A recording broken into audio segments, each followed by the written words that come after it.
Hello viewers, আসসালামু আলাইকুম। আরেকটি ভিডিওতে আপনাদের সবাইকে স্বাগত জানাচ্ছি। দেখুন আমার প্লেটে কি রয়েছে। আজকে কিন্তু প্লেটে খুব ভালোভাবে ডেকোরেশন করিনি।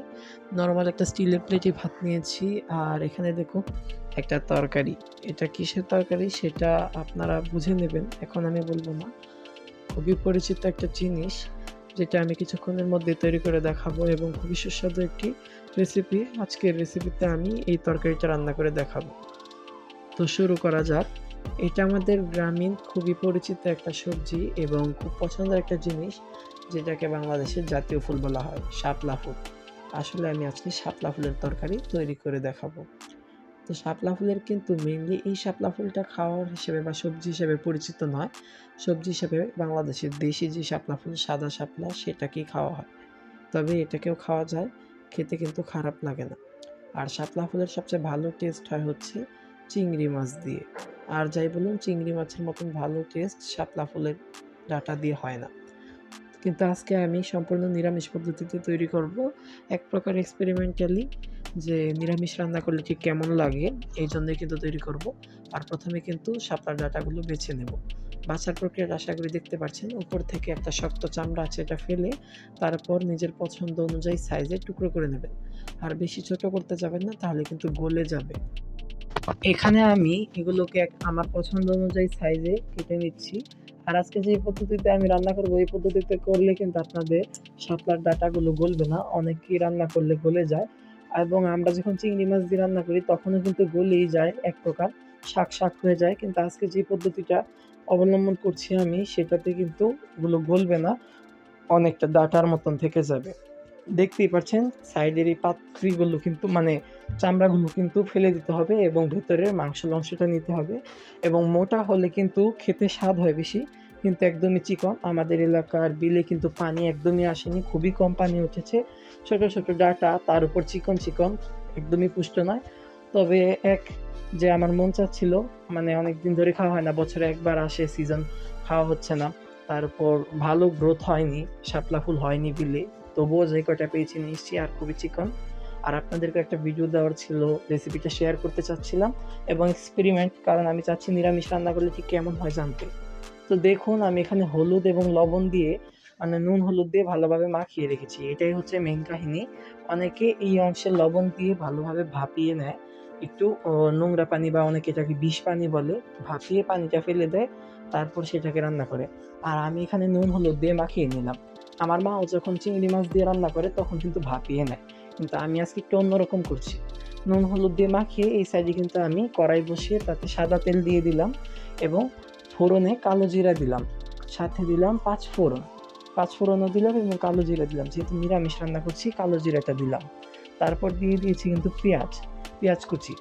পেঁয়াজ কুচিটা আপনারা অনেকেই অ্যাভয়েড করতে পারেন, যেহেতু আমি নিরামিষ বলছি। নিরামিষে কিন্তু পেঁয়াজ রসুন এই দুইটা ব্যবহার করা হয় না, মানে মাছ মাংস তো নয়। আর নিরামিষে পেঁয়াজ রসুন আর মুসুরির ডালটা ব্যবহার করে না যারা সনাতন ধর্মাবলম্বী আছে।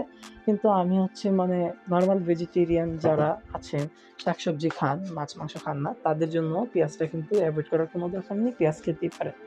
তো পেঁয়াজ দেওয়ার পর আমি এখানে দিয়ে দিয়েছি মরিচ গুঁড়া। এখানে আপনারা আপনাদের পছন্দ অনুযায়ী মশলা দিতে পারেন। আমি একটা ভুল করেছি, আমি এখানে জিরার গুঁড়া দিয়েছিলাম, যেটা উচিত হয়নি। এখানে মরিচ, ধনিয়া এবং হলুদ দিলেই যথেষ্ট, জিরার গুঁড়াটা অ্যাভয়েড করাই ভালো।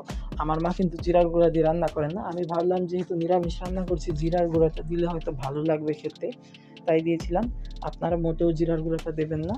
হলুদ, মরিচ, ধনে দিয়ে কিন্তু বেশ ভালো রান্না হয়, এবং এই ক্ষেত্রে মশলার পরিমাণ কম রাখলেই ভালো।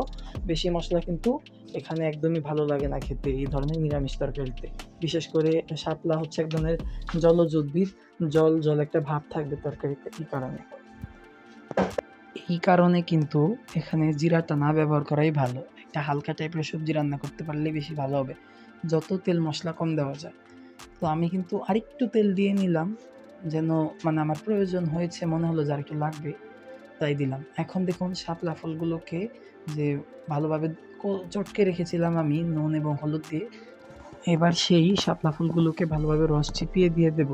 ওই পানিটাকে কিন্তু ফেলে দিতে হবে, ওটাকে দেওয়া যাবে না, ওখানে শাপলার কষ রয়েছে। ওইটা থেকে চিপিয়ে কিন্তু এখানে শাপলা ফুলের ডাঁটাগুলো দিয়ে দেবো। আর সবচেয়ে বড় কথা, আগে থেকে কিন্তু তরকারি মানে এই যে মশলা কষানোর ক্ষেত্রে হলুদ এবং লবণের পরিমাণটা একটু বুঝে দিতে হবে, কারণ আগে কিন্তু শাপলা ফুলগুলো লবণ এবং হলুদের পানিতে ভেজানো ছিল, মানে লবণ এবং হলুদে মাখানো ছিল, পানি ছেড়েছে পরে। তো এখন দেখুন ভালোভাবে কিন্তু এগুলোকে নাড়াচাড়া করে একটু কষিয়ে নেব, মানে কষানো তো না, এগুলো তো আর মনে করুন মাছ মাংস নয়, এটাকে মানে কি বলবো, একটু ভাজা ভাজা করে তারপরে এর মধ্যে প্রয়োজন মতো একটু পানি দিয়ে দেবো, যদিও পানি দেওয়ার প্রয়োজন হয় না, কিন্তু একটু পানি দিলাম কারণ আমি একটু ভেজা রাখতে চাচ্ছি, পুরো ভাজা ভাজা আমি খাবো না, কারণ আমি বেশি ভাজা খাবারটা একটু কম পছন্দ করি, আমি ভেজা খাবারটাই বেশি পছন্দ করি।